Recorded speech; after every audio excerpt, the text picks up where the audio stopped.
Halo pemirsa, selamat pagi. Hari ini Ayo Sehat sudah kedatangan tamu, seorang dokter spesialis ortopedi, Dr. Charles Siagian. Halo dokter. Halo. Bagaimana kabarnya? Baik, apa kabar baik. pemirsa? Baik. Nah, pemirsa, hari ini kita akan berbincang banyak dengan Dr. Charles seputar kelainan pada tulang belakang atau skoliosis. Mulai dari bagaimana cara mendeteksi sampai penanganannya. Sebelumnya, tetap kami ingatkan kepada pemirsa di rumah untuk tetap menjaga protokol kesehatan agar pandemi ini bisa kita lewati bersama. Penasaran seperti apa perbincangan saya dengan Dr. Charles? Saksikan terus Ayo Sehat bersama saya, Elgin Fridianto.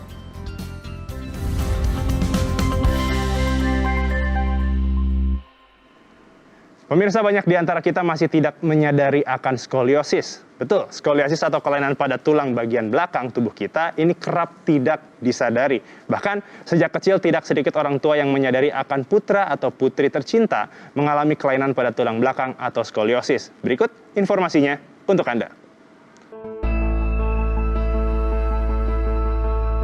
Skoliosis atau kelainan pertumbuhan yang terjadi pada tulang bagian belakang biasanya kerap disadari ketika telah dewasa. Hal ini disebabkan karena pada umumnya, skoliosis tidak terlihat jelas ketika masih dalam masa pertumbuhan atau anak-anak.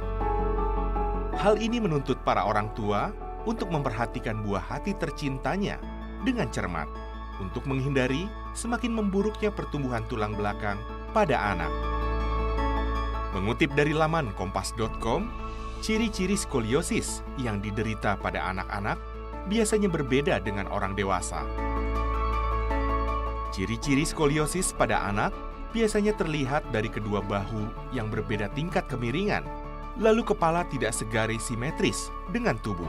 Ketinggian kedua pinggul berbeda, tulang rusuk terdorong keluar. Saat berdiri, lengan tidak menggantung, dan saat membungkuk, sisi punggung tidak simetris.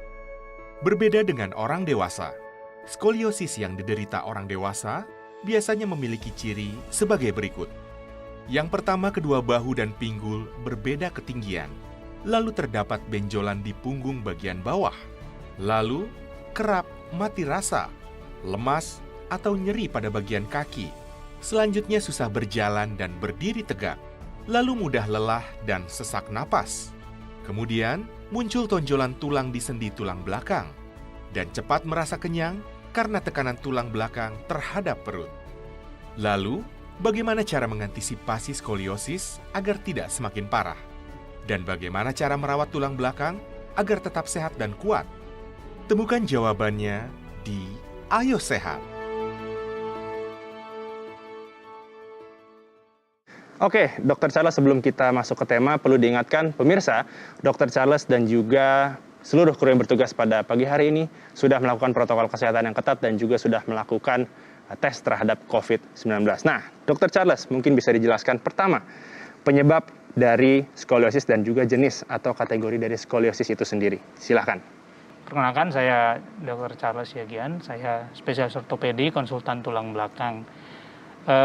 Skoliosis itu penyakit yang sering ya di masyarakat. Ya, kadang-kadang masyarakat datang dengan keluhan nyeri punggung, kemudian disertai dengan tulang bengkok. Okay. Ya, memang skoliosis ini penyakit yang agak di masyarakat agak gimana ya, agak ya dibilang menyeramkan gitu, karena siapa saja bisa mengalami ini. Siapa saja bisa mengalami, dan kalau mengalami itu seperti banyak bengkok tulangnya gitu. Jadi skoliosis itu sebenarnya kelainan tulang belakang dengan 3 dimensi. Jadi bukan hanya bengkok ke samping, tapi dia tulangnya berputar.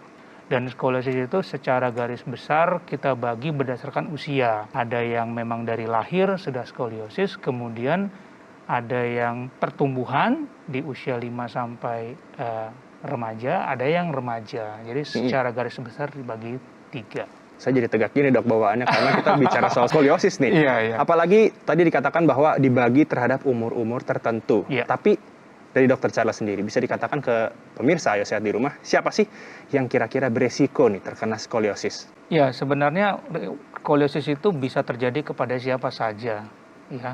Tapi memang lebih banyak pada wanita yang terkena. Baik. Ini sorry ya buat para pemirsa yang wanita, tapi memang kebanyakan wanita.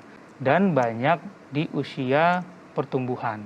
Oke, dari Usia pertumbuhan 14 itu berarti ya? iya, Sekitar pada itu waktu sekolah dasar, pada wanita biasanya pada waktu haid. Tentunya resiko itu semakin tinggi bila ada orang tua kita yang memang terkena skoliosis juga. Oke, berarti keturunan ini merupakan salah satu penyebab seseorang terkena skoliosis. Mungkin ada penyebab lainnya, Dok, selain keturunan?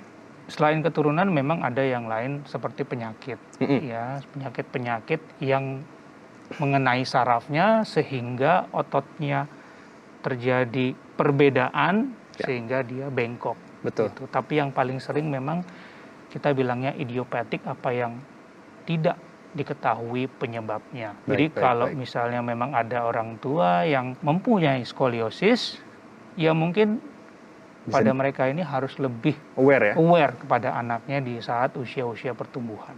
Dokter Charles, perbincangan kita soal skoliosis ini masih seru banget, tapi kita harus tahan dulu. Pemirsa, nanti ada seorang selebritas, yaitu Mbak Gracia Indri yang akan bergabung dan berbagi cerita seputar skoliosis yang dialaminya. Penasaran seperti apa? Ayo Sehat akan segera kembali usai jeda.